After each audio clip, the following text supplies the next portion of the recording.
Welcome to Managing Creative Studios. I'm your host, Susan Mann, and today I'm joined by Lisa Jack, a landscape architect and studio manager at Harrison Grierson.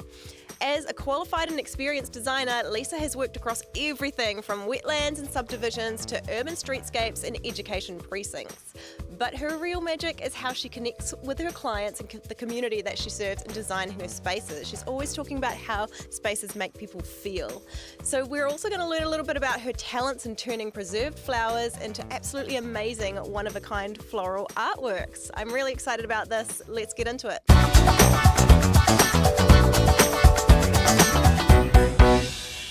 Welcome to the podcast, Lisa. Thanks for having me.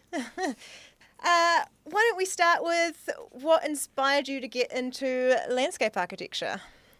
Oh, that's a bit of a tale. When I was at high school, I wanted to be an interior designer, and then it was like sixth form back when we had forms, so that'd be year 12 for those who don't know. And a couple of my friends turned around and said they wanted to be interior designers at the same time, and I'm very contrary. I'm like, I don't want to be the same as everybody else. Like, I can't be like my friends. So I thought about what I was good at, and I was like, oh, I'm good at biology, I'm good at graphics, and I found out that landscape architecture existed. And I was quite interested in that. And when we were at high school, we had to do like a student for a day somewhere to test out careers. And I did a day there with, I think it was Patrick Korf. I'm not sure what's going on with him at the moment, but but then when I finally finished high school, I was going to take a year off, and I was going to go check out uni and figure out whether I wanted to be a microbiologist or a landscape architect. And so I was going to go to the open days for each university, take the year off to decide, and then pick one. And so I went to the open day for Unitec for landscape architecture, and by the end of it, I was signed up. So wow, I never took my year off. Because I saw on LinkedIn you said that you'd been back there recently, or you go back there for what is that you're doing with the students? So I've been invited twice now to be a critic for the final year students. So the degree is 4 years long. And on the fourth year, you do what's called negotiated studies. So usually when you're in your other years, you'll have a couple of design projects per semester. This is one big design project that lasts the whole year. Wow.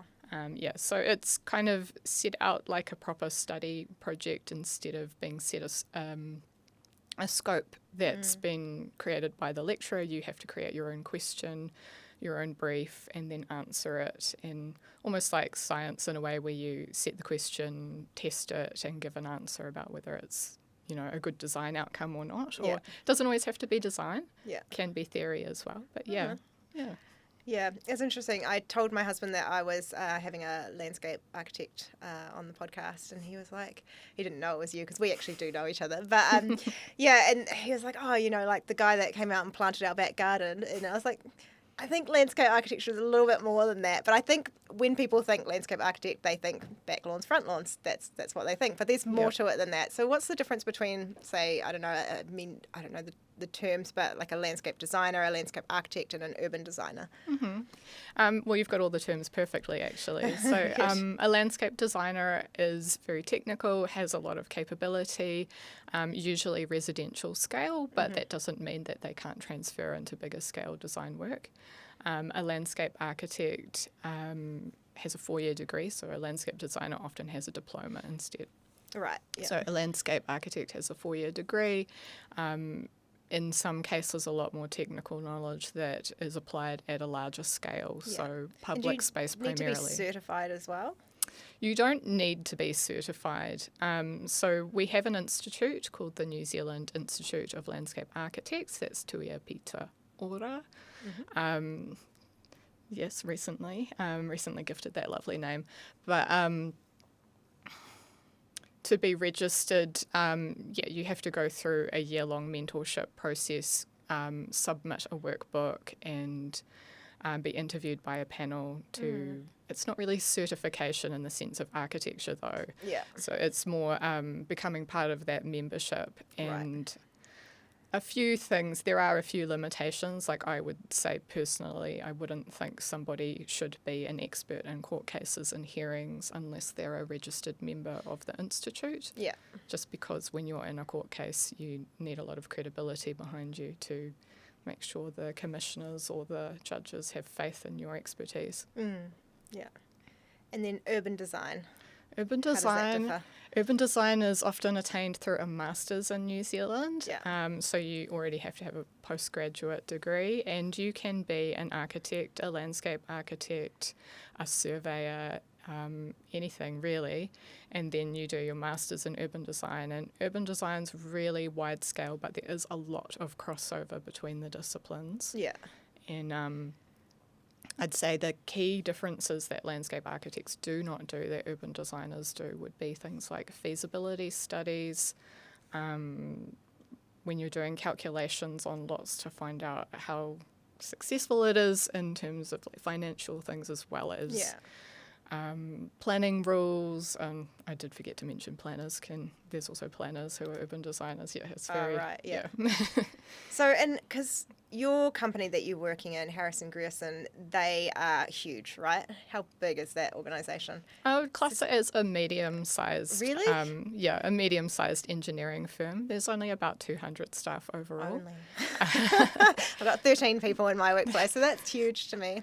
But if you compare it with the likes of really large engineering firms in New Zealand, such as Becker, it's not on the same scale as that. So I'd say a medium-sized engineering firm, and I guess it's homegrown though. It's been around for 140 years now this year. So I think, it's really good. It's got a lot of history behind it. And, And so going back to, you come out of university, what's it like being a young graduate in the landscape architecture space? I think it's the same with any creative industry. You come in and sometimes you think that you're going to get to design stuff straight away, but that's not the case. You've got to do a little bit of groundwork, learning how to design according to that industry, because what you've learned in university is how to think creatively and draw creatively and all of that stuff, but it's not the same as learning how you work in an office environment. So there's always a bit of a steep learning curve. Yeah. And did you have any mentors along the way?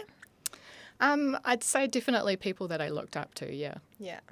I saw someone on YouTube, I don't remember his name, apologies, but he was talking about how the most disappointing part of landscape architecture is the day that a space opens to the public. And that's because everything is not how you sort of planned it and envisaged it, in that all the plants are small and just freshly planted and there's stakes everywhere in the ground and everything. So landscaping is evolving. It's an evolving process, right? Would you sort of agree with that? Is it always a little bit hard when you know that it's going to be beautiful in a couple of years, but you've got to wait for that process to happen? No, I think good things take time. Yeah. And if you've been in the industry long enough, you can look at small plants and instantly see the vision because you already know what their habit's going to be like when they're bigger. Yeah. It's not just about plants, though. There's also hardscape and other things. And I think the most disappointing thing when something gets open to the public is if you had a really big idea and it got value engineered out. Yeah. So then either that or if the execution isn't quite as you hoped it would be and you didn't actually get to control that outcome. Yeah. And so how does that work in terms of... So you've got a large organisation, you've got your studio that does the landscape design. Who then does the actual planting and what is their job title? Because I assume you guys aren't out there getting your hands dirty.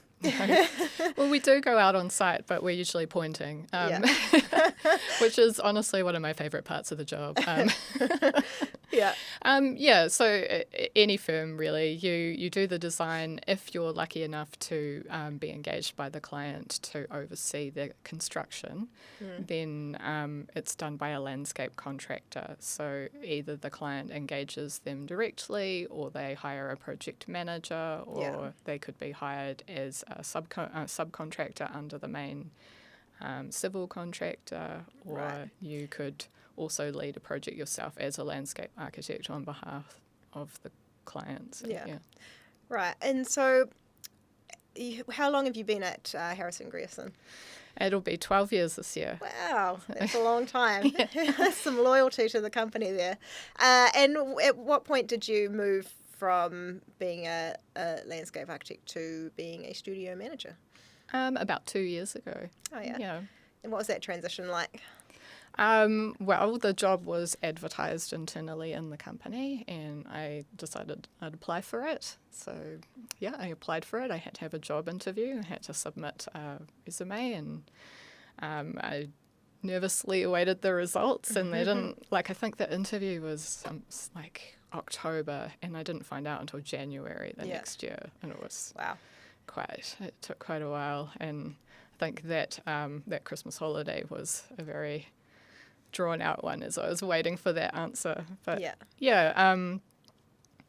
I've really enjoyed it. I think I really love looking after people and watching them grow. It's a real highlight for me.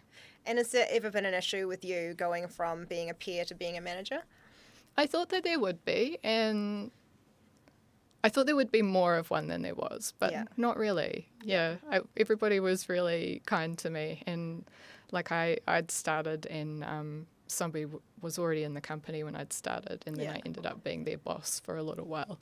And he was great. He was just like, oh, I'll be calling you boss from now on. Oh, that's good that you had that support. Oh, nice. And so if you get a brief from a client, what is the process like from concept to delivery?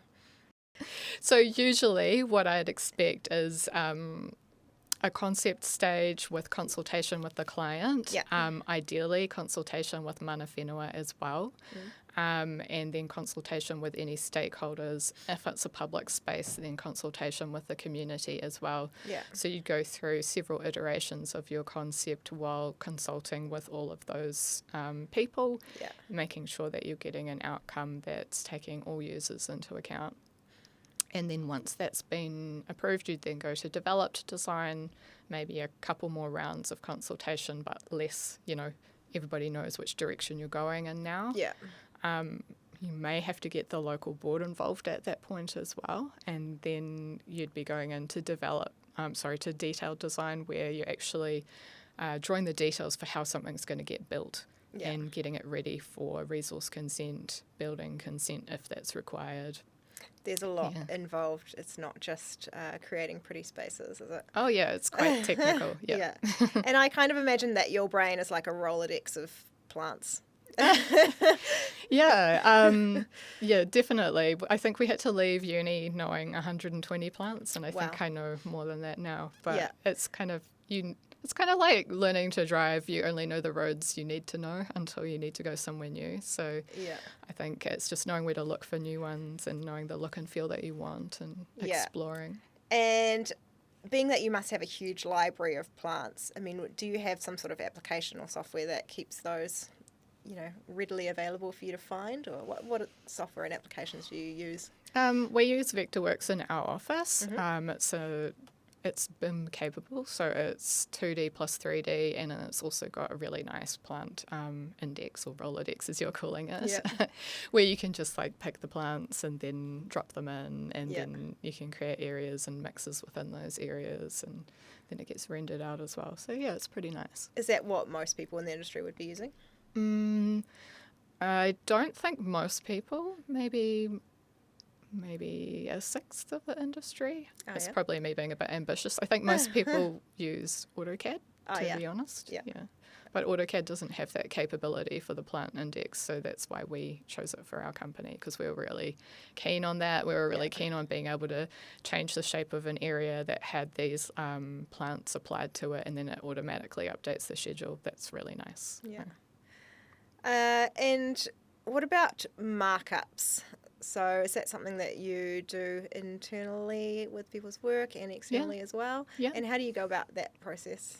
Well, I'm old school, so I just print it out and draw on it. Oh, that's so funny, because in my industry, I work in 3D visualization, and we often get, it's baffling how many people, architects, interior designers, landscape architects, want to handwrite notes, and it's not easy to read everyone's handwriting. Yeah, like if I know my handwriting is going to be hard to read, like if it's internal review, I'll hand mark it up. Yeah. And I'm moving more into the current age. I am Yeah. doing like a PDF markup. Yeah. You know, or if it's a Word doc, track changes, of course. But Yeah, I mean, I love the scribbles over drawings because that really helps us see what the markups mean and it helps us to understand the detail. But yeah, honestly, sometimes I'll have to get other team members around and we'll all be standing around the computer going, what do you think they mean? And you're like, this person could be a great doctor. yeah, the handwriting. So no digital markups, it's all like old school. It depends. It Yeah. depends on where I am. Like if I'm in the home office, I don't have a scanner and a printer, so then I'm just doing a digital markup. Oh yeah. Yeah. And how often do you work remote? For me, like 1 or 2 days a week. Oh yeah, nice. And how much do you think innovation is needed in landscaping today? And are clients quite open to new and innovative ideas? Yeah, I think councils particularly. Yeah. You wouldn't think that initially, but particularly councils want to see new and innovative ways of dealing with water management, climate change, and those kinds of things. Yeah. And I think particularly with civic spaces, people want to see, especially if it's a really big space like Aotea Square or around the new train stations that are being done for the Auckland Central Rail Link.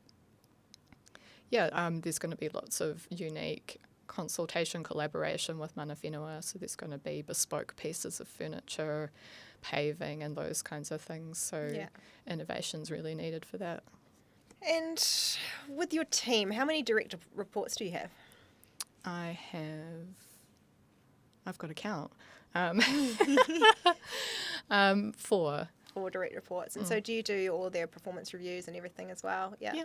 And do you have any that's one area that I find particularly difficult because, sometimes you have to have difficult conversations and, you don't want to hurt anyone's feelings, but you also want to be constructive. And if you don't say things, then, people don't get to improve. It's a difficult part of the job. Do you have any sort of feedback or advice on how or any best practice approaches to giving people performance feedback? I think so. I view it as it's kind. It's kind to tell people how they can improve and where they've gone wrong. So don't delay it because the worst thing you could do is wait, 6 months and that person keeps doing the wrong thing. So you just got to do it in a supportive and constructive way. So my favourite thing is to go into a situation, I think it's wrong, but go in curious and ask questions like, why did you do it this way? Tell me what you were thinking. What do you think about the outcome of this? Yeah. And then ways to, because sometimes they'll know that it wasn't an ideal outcome. So then you can say, oh, well, how can I support you to create the outcome that we'd like to see next time? Yeah. Those kind of things. So, yeah. Yeah. Do you have regular one-on-ones with the team? Because you're talking about you don't want to wait 6 months and that's always a big no-no to not give anyone feedback for that entire time until they get to their performance review and then it's a surprise. That's the worst thing possible. Yeah, we have we have regular monthly one-on-ones, but everybody knows and trusts that they can talk to me in between that at any point. Yeah. And if something is, somebody doesn't know how to do something or has gone about it in a less than ideal manner, then you just talk about it as soon as it's happened. You could do an end of project lessons learned, or you could just say, hey, that didn't work out this time. For the next stage, let's do it this way. Yeah. Does that work for you? Yeah. Yeah. And if I'm a member of the public and I'm coming into a space, a nicely landscaped space, is it better, in your opinion, that it feels sort of more natural and effortless, or is it better if it feels like it has been designed, like structured and sort of deliberately designed? What is the route that you're sort of looking for? What do you want people to feel when they walk into a space? I want them to feel like it's theirs and they can use it for the things that are intended in that location. So every space has different feelings to it and different uses. Yeah. And those are overlaid. There's lots of different layers to that. So, in a civic space, it might want to be more hardscape and manicured, whereas in a space near the beach, you might want it more natural. But actually, I think the future of landscape architecture is more natural, more wild spaces, even within those civic spaces. Yeah. Like, personally, I think as our new generations are coming out, they're wanting to see wild and interesting spaces that make them feel like they're not stuck within an urban environment. Yeah, yeah. And in terms of architecture, do you think that you can have good architecture without good landscaping? Like, or are they one and the same? They need each other. That's a loaded question. They ideally need each other. Yeah. But sometimes I do find that landscape architecture is making up for poor architecture. And sometimes it's the other way around, but hopefully not. Yeah. Let's say you've got a property developer and he's got a big piece of land and he wants to put 300 houses on it. Does he go to the landscape architect and the architect separately with separate budgets, or does he go to the architect and then the architect engages the landscaper? How does that go? It can go several ways. For us, quite often, they actually would engage an urban designer first to do a feasibility study, because they'll want to get a certain figure, a financial figure out of that investment, and they'll need an urban designer to look at the landform and the planning rules and all the different aspects, see how do the roads fit in, how do we create blocks within that, and then what kind of typologies can go on those to create that space. And then it would go to an architect. But I'm finding more these days, actually, architects are also taking that role and doing that. And, we've got a lot of businesses that have both of those functions in-house. For landscape architecture, sometimes we are the sub-consultant to the architect, but more commonly we're engaged by the client separately. Right. And how does that go with your relationship with the architect then? Is there a fair amount of butting heads because you're vying for different things, or is it quite respectful because you need each other? I think it's very respectful. I've never really, for 99% of the time it's been a really good relationship. Yeah. Because if you're coming into a project after another consultant's already been there for a while, I think it's just ethically right to talk to them and make sure that their vision, like how can you complement their vision rather than compete with it? Yeah. Yeah, because they will have already done a lot of groundwork with the client, and you don't want to create friction for that. Yeah. So broken window theory, have you heard of that? No, tell me more. So broken window theory is, in criminology, it's the idea that if you walk down a street and you have a lot of broken windows and graffiti, then people, crime is going to increase because people have less respect for that space. And I feel like that sort of probably applies to a lot of areas, but definitely, landscape architecture. I'm lucky enough to live on a street where people put their bins away regularly and they mow their lawns and they keep their gardens tidy. It makes me feel like I have to do the same, whereas if I lived on a street where it was a little bit more unkempt and people didn't look after things, I'd be like, I don't want to weed my garden, nobody else is doing it, sort of thing. Do you find that if you're creating a space that is, beautiful and, loved, then people are going to take better care of it? Yeah, definitely. Is that the idea? Definitely. Over the past 18 months, I was lucky to be included in Lead Alliance, and it was really nice to know that we're creating really nice, high-quality spaces for people to move into and to complement the houses that are already existing.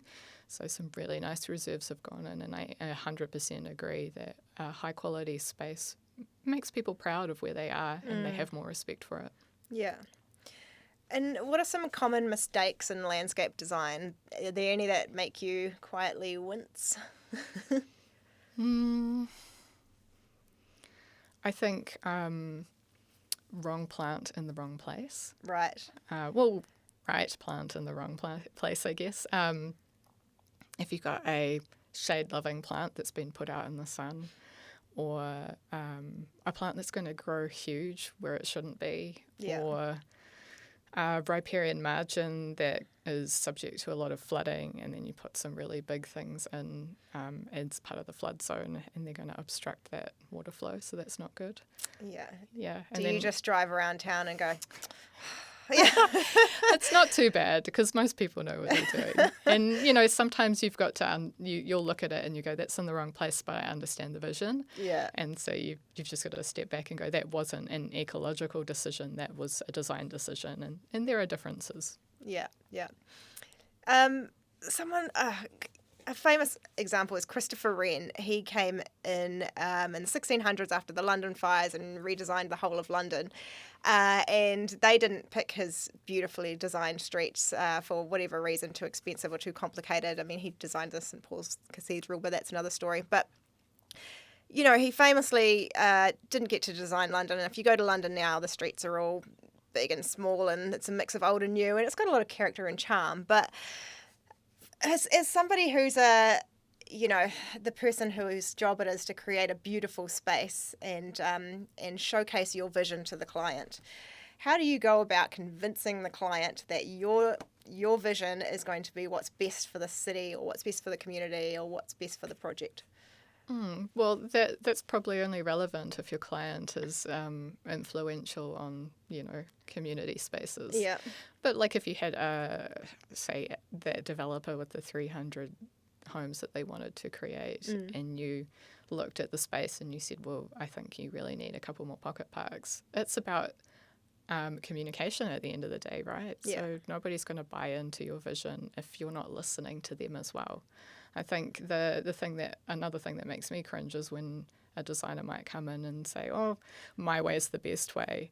And sometimes it is, and actually often it is, but it's about how are you collaborating and working with your client and listening to your client to make sure that's coming through as well. What do you think is working and what's not working in terms of Auckland's urban design at the moment? That's a challenging question. I think what is working, and it's probably going to be controversial, but is more density in the current urban areas. And the only reason it's controversial is because New Zealanders still cling to the idea of the quarter acre section, even though there's none of them left in Auckland, basically. But I think the people are embracing, for example, terraced houses. That's where you've got a block of houses that might be 2 or 3 stories and they're attached to each other. So there might be a block of 5 of them all in a row stuck together. But I think the next step really is apartment living. And we're getting into that with more 3 and 4 stories. You might see some done by Occam, for example, that are popping up around this space. Yeah. But I think that is the future, but it's just taking a while for New Zealanders to embrace that as a type of living that they're happy to work in. Yeah. And do you see many differences in what different parts of New Zealand need or want in terms of landscaping? So, I mean, for me doing 3D renders or my team doing 3D renders, often say what people in Queenstown want is very different from, what people in Northland want. Queenstown there's a lot of schist and, there's a lot more browns and oranges and a lot more grasses and, the North Island's very different from that. So what are your thoughts on the differences? Well, if we're talking about landscape, the differences are wild because if you're doing your job right, you're responding to the natural environment around you as inspiration. And there's going to be different plants. So plants that work in the South Island don't necessarily work in the North Island and vice versa because, the North Island's quite a bit warmer. We don't have snow in some parts of the North Island. And it's just really different. And different, like you've said, different geology because we don't just do plants, we do hardscape as well. We like to bring those natural stones and elements into the hardscape. And it's just different. Yeah, and so for those who don't know the difference between hardscape and soft... hardscape is like paving, concrete, furniture, fencing, those kinds of things. Yeah, and softscape is all the actual planting. Plants and dirt. Yeah. And gravel. And So, I mean, a lot of what we do in 3D renders around is we have a lot of same. You know, we get retirement villages that have a lot of florals, you know, a lot of hydrangea plants. We get big property developments with a lot of low maintenance gardens. But there is cool stuff being done out there. I mean, have you worked on any wild and wonderful projects that are more than just low maintenance, this and that? Yeah, we've worked on a couple of lifestyle villages, which is kind of like retirement light. People who are downsizing and they want that retirement lifestyle, but, you know, they're able-bodied and they're independent. Without all the need for that special care. Yeah. I think there's a real shift away from, this is something I'm a little bit passionate about and a little bit left of your question, but lifestyle villages, like as we're aging, we don't want to feel like we're being shut away into a retirement village. We want to feel like we're going to a resort. We don't want to see that lone camellia bush, if you even know what a camellia bush is, but we don't want to see that lone camellia bush in the row of hydrangeas. And some people do, but the latest project that we worked on was Ravenswood down in Christchurch, and it was great because it had this really nice concept of meadow within so a public space going all the way through the subdivision and unmown meadow, and it would have this mown track that ran through it, and which would change seasonally. So you could walk through the meadow. Yeah, and then nice. In terms of the landscape that was applied to the units or the dwellings there was a choice of 3 different aesthetics that you could choose from. So you could have your Nana garden if you want, the pretty flowers, but you could also have a native garden, or you could have that clean aesthetic with lawn and trimmed hedges and minimalism. So when the master plan for that was developed, we identified different areas of these zones so that people could choose that type of look and feel. Cool. Depending on, which house they got. Yeah, I'm quite a fan of the Nana garden. My husband and I were lucky enough to build 10 years ago, and we had big visions of having a beautiful Nana garden with lots of flowers, and then we realised neither of us have a green thumb and we hate gardening, so we had to pull that all out and do low maintenance planting. Yeah, my biggest confession is that I'm I don't have a green thumb either. Oh really? I had a question here whether you practice what you preach and what your garden was like. I mean, my garden's probably like the builder's garden. It's never quite finished. I really like the pretty flowers too, but they take a lot of time. You've got to spend a lot of energy putting it into the soil. Involved. It's all about the soil really, and I don't have time for that. So I buy plants like annuals that are going to die. Right. And I know they're going to die, and then I don't feel bad that they die. Right. Yeah, my in-laws own a flower farm, and they're always giving us plants to put in our garden. They're like, plant this here, it'll grow, it'll be great. You think we can get that to grow? No. Some people just don't have the skill or the time, to be fair. I do have a really nice, I bought the property and it had a bamboo hedge, which was, if you know anything about bamboo, is a nightmare. It's a weed, right? It just grows and grows. It's hard work. But I got rid of all of that and I put in a nice row of blossoming trees and some hardy plants that I definitely couldn't kill that had some nice flowers. So it's knowing what you can work with, but I like the garden bed as well. So So how much does biodiversity factor into your design work? Bugs, birds, bees, and all the hidden creatures? It's massive. So anytime we're working in an environment like a riparian environment or a wetland environment, or even an environment that has neither of those things, if it's got native planting, restoration or enhancement in it, then usually we'll be working alongside an ecologist who identifies those things. And then we work together on the plants that will enhance those habitats and make sure they're enforced. And in fact, I really had a really cool project that's just finished where we worked with ecologists to design a really large bat habitat. Yes, the Titanium Park. Yes, so we worked on that together. It was quite funny.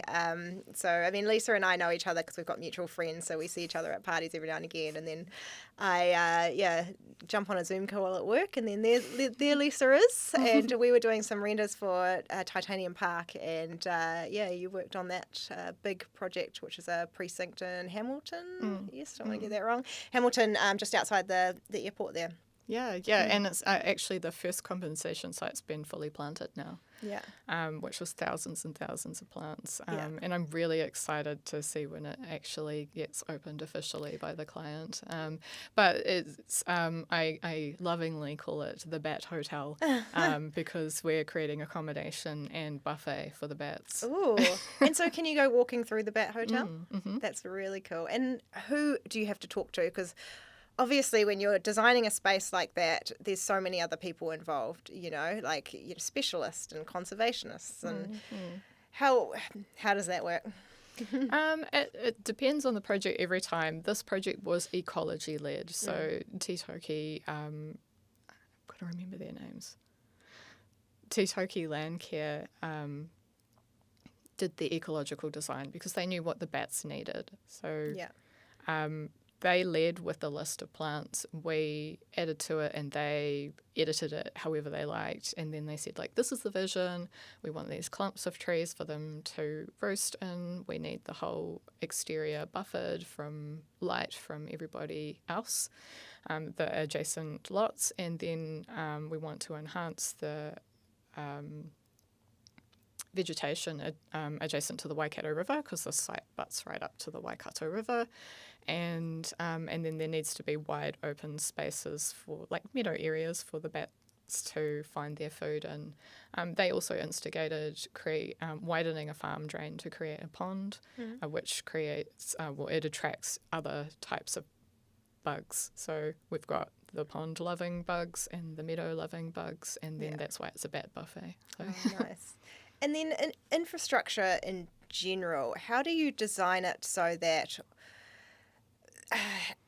particular habitats don't get destroyed? So let's say you've got two motorways and in between there's a strip of planting. All of those sort of the bugs and the wildlife are going to have to adapt to only being stuck in that space, or they're just not going to survive.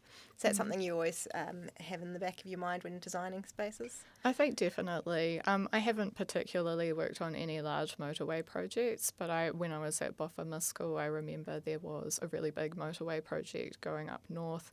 And it was people were relocating lizards, fish, all sorts of things. And I think that maintaining those connections and making sure there's not an island is a concern. But then there's also a concern about creatures going. You don't want them going across those motorways and getting killed. So, I think that the approach to the middle is usually that there shouldn't be one. And the recent flooding, New Zealand's had a lot of recent floods that have been quite devastating in the last few years.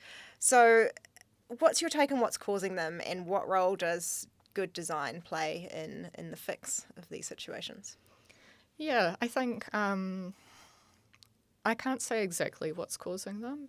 I think in some of the really big ones, there were a multitude of factors. There'd been a drought, so the ground was really hard. So that meant when a deluge of water came down, it wasn't being absorbed by the ground, it was just washing over. So that can add to additional water flows. But for design, I think it's really important to make sure that streams are daylighted where possible, wetlands are protected, and the planting that's adjacent to those is the type of planting that supports a really good riparian and wetland ecosystem, and just allows for good water flow, but also good absorption of water, so that things don't go too far. But I think with urban development, we need to be really sensitive to that. Yeah. And how much thought goes into managing garden waste, debris, and the long-term upkeep of a landscape design? Because I feel like that's something you probably don't want to think about, or people in general don't really want to think about, but it's probably quite important. I think people in general don't want to think about it, but we always think about it. Yeah. So quite often we're creating what's called a management plan. So that's a plan for the long-term maintenance of the stuff that we've created. Because if you just whack it in the ground and walk away, it's just going to die, or weeds are going to grow, and it's not going to be its best. So making sure those spaces are well maintained until they become mature enough to look after themselves is really important. Yeah. I feel like we're seeing a little bit more utopian ideas and developments. Well, I consider them utopian. Like shared orchards, shared gardens, community gardens and things like that. Are these realistic, or are they a bit idealistic? I think an orchard's realistic. Yeah. But, you can also put a tree on every single lot that's fruit bearing and it's near the edge of the boundary so that it overhangs. But I think, again, it's a new way of thinking. So you might have seen a few places popping up where nobody really owns a piece of land in conjunction with their house. They've all got the shared grounds, and those include shared veggie gardens. And I think you could look at retirement villages to know whether that's working or not. And in some retirement villages, I've been told by the managers, we set up these gardens for people to share and they don't use it. Or the other way, it's in hot demand and they're fighting over it. Interesting.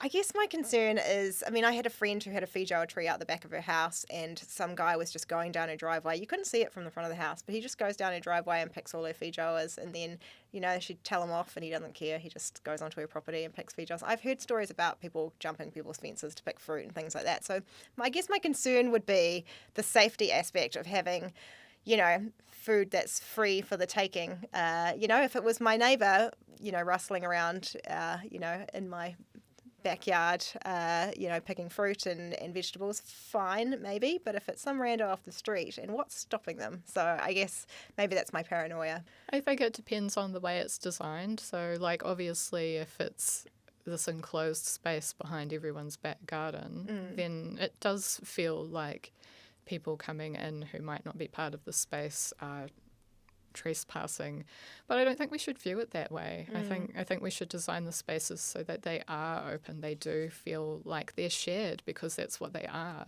Yeah. And why shouldn't people be allowed to share fruit that's off a tree? Why do we have ownership over that tree? I want to challenge that idea.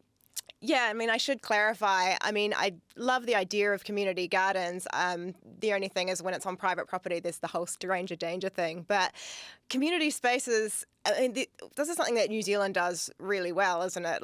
We've got 104, I think, community gardens and initiatives in Auckland alone. And then 44 of those are on council-owned properties. So the council are very supportive of this whole idea of bringing community together and finding places where people can share sustainable food and learn about growing your own fruit and vegetables. And there's so many around there everywhere. There's a really cute one out in Kumu. There's some really cool community garden stuff going on in the Kaipatiki area.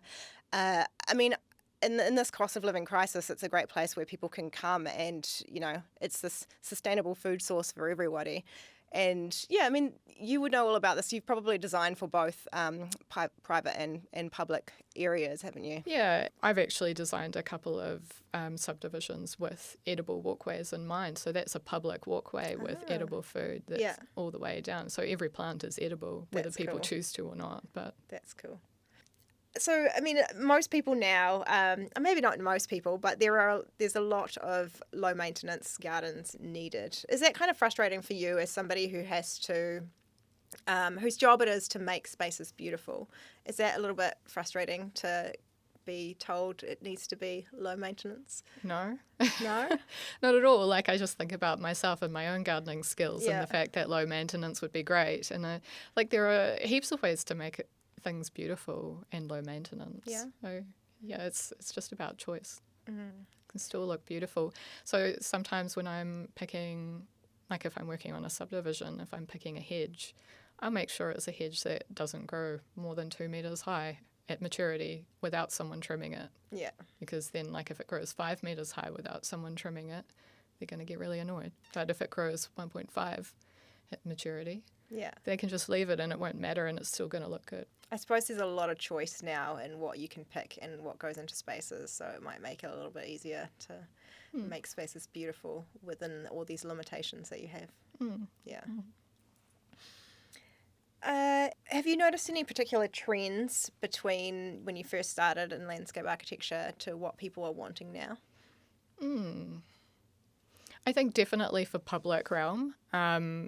When I first started in landscape architecture, it was very much the big idea. So the designer would come with the big idea and they'd create something that looked really good from top down, or it was just really architectural.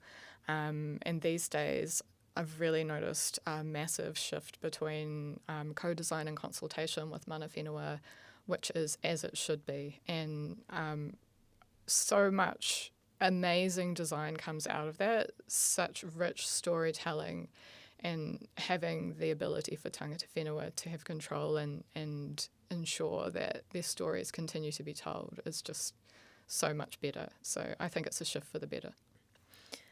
And where do you draw your inspiration from when you're designing? Are there any sort of, particular things like books or designers, or do you draw inspiration from nature?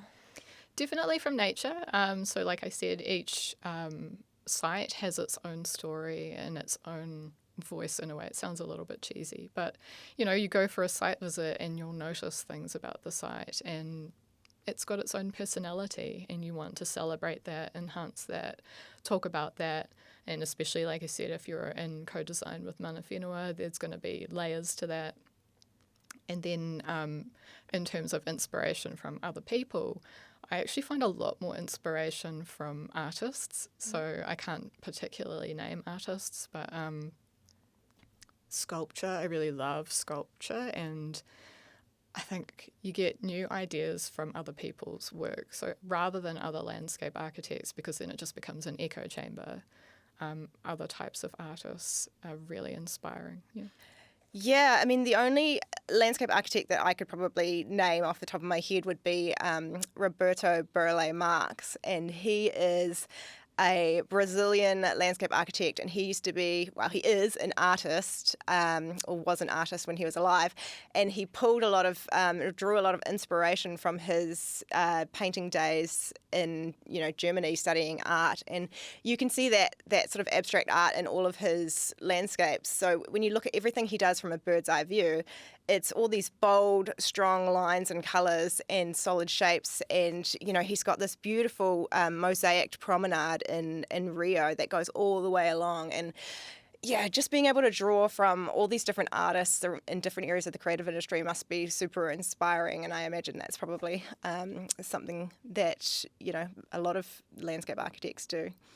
I think, for architectural form, for hard form, particularly for interesting places to sit, and I really like flexible hard spaces, so spaces that almost like a tiered, lots of different shapes on top of each other, because then you can sit on them, you can stand on them, you can lay on them, and it's just really flexible. Yeah, I think flexibility of use is key.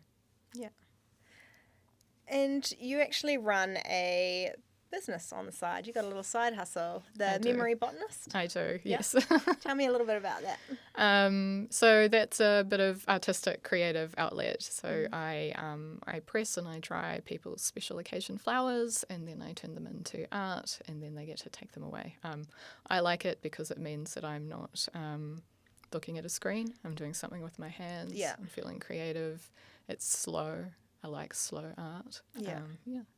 Yeah, I mean, and they're gorgeous. And every time we catch up, I talk about my wedding flowers. And that was like 6 years ago. 6 years ago, I was like, I've got these flowers. I need something done with them. And then I could never be bothered actually sorting them out. But they've been hanging upside down in my cupboard for 6 years now. And I feel like it's a lost cause.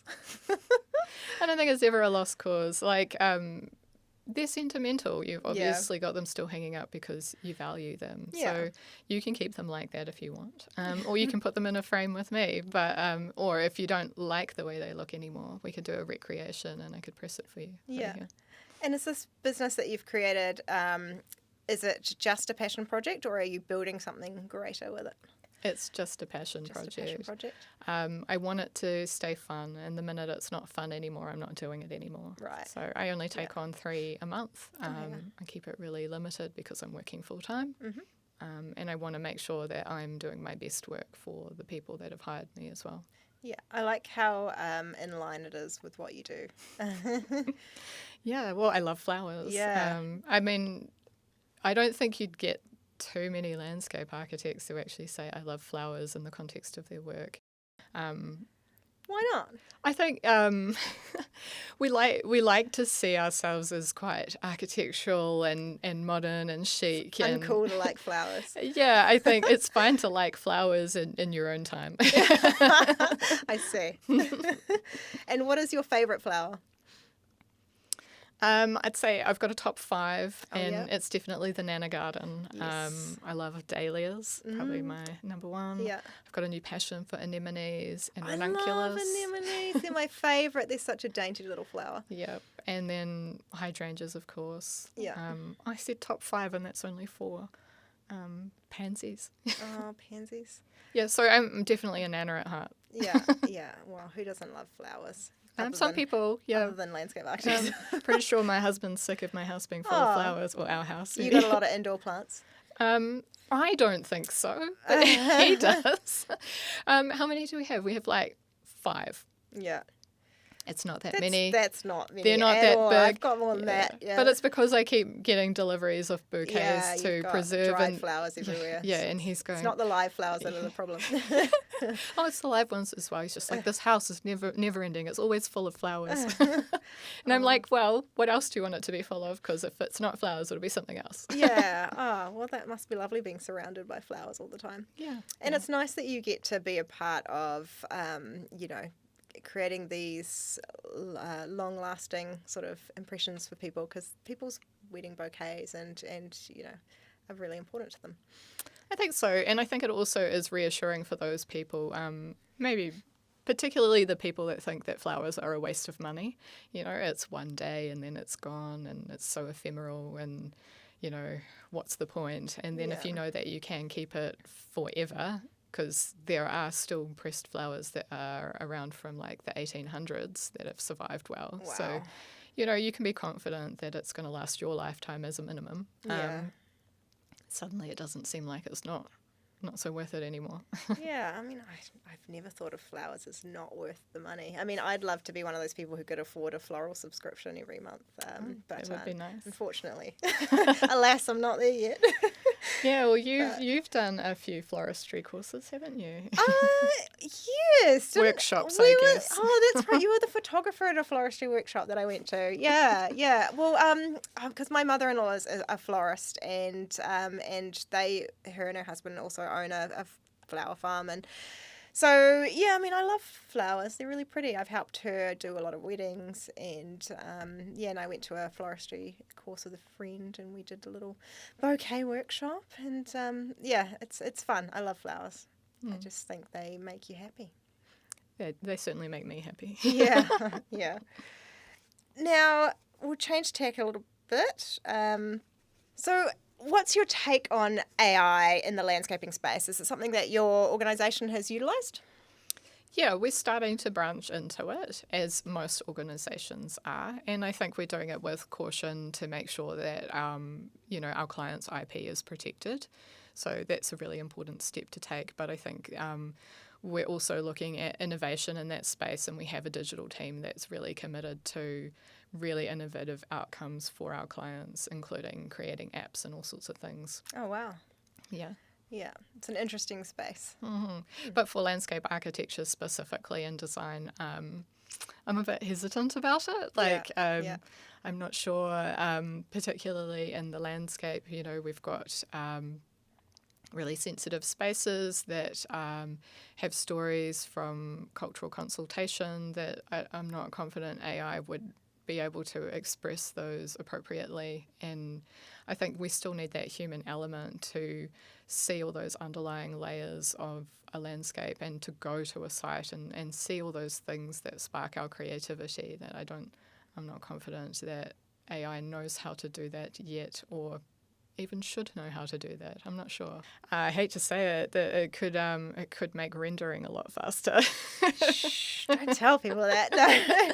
I mean, we use AI in our 3D rendering just to give it that last little something at the end, to make everything sort of feel that little bit more realistic, especially people. 3D people never look very nice. But for us, AI hasn't got to the point where it's good at detail. And, if you're get selling, that six-fingered crab hand. if you're selling a property, then you need to have the exact materials on every part of the building and everything needs to look correct, whereas AI just wouldn't be able to do that. So for now, it's fine, but in time, it'll definitely be an interesting space to see how things play out.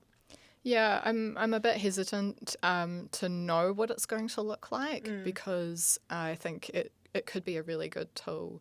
But there's also that layer in landscape, and particularly with cultural consultation, where it's never going to know those stories, and everything, like I said, each site is unique. So I'm not. I'm sure there's a way. I just don't see it yet. Yeah.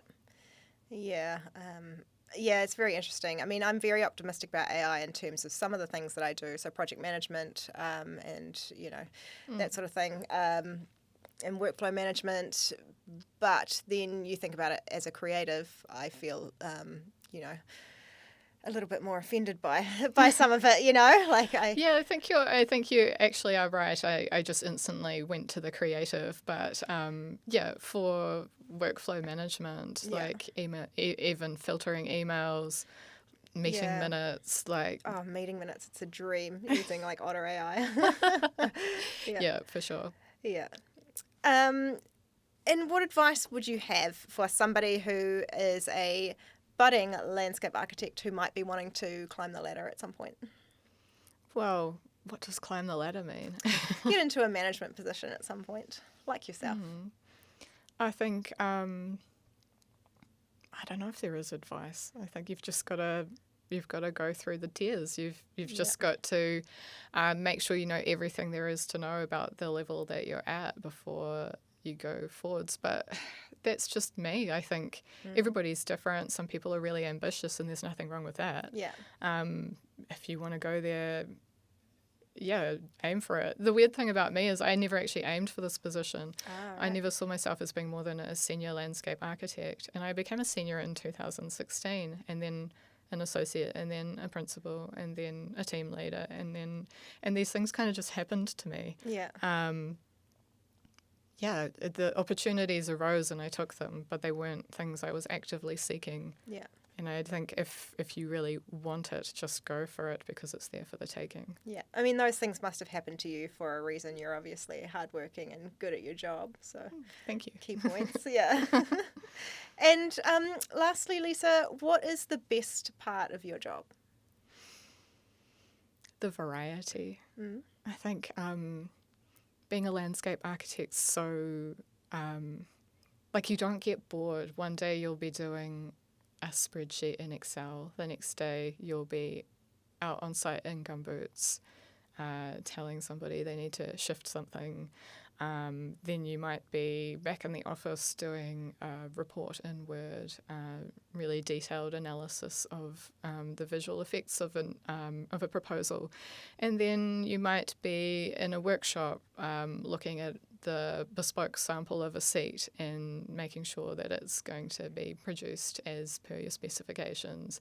And then you might be drawing or rendering either by hand or digitally, and then you're working with other professions, and it just feels like it's really fulsome with a lot of choice and the ability to pivot. I was talking to a peer recently, and he was saying, I don't really like design anymore because the outcomes disappoint me. They never end up how I wanted. So now I've moved more into the visual assessment side of our profession. And I think the ability to move within what you know it's so flexible, and that's what's great about it. Yeah, lots of different areas to evolve into. But why were the outcomes disappointing? Just out of interest.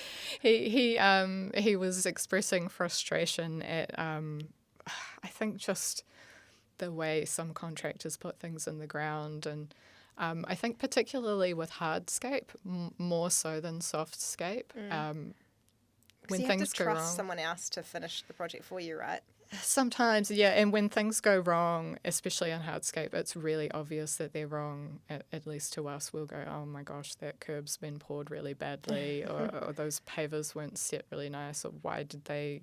I mean, I gave specific instructions for how to lay pavers at the end of where it meets a building, and why haven't they followed the recipe? You know, yeah. Yeah. Oh, that's interesting. And so you also mentioned there that you might be hand drawing or drawing digitally.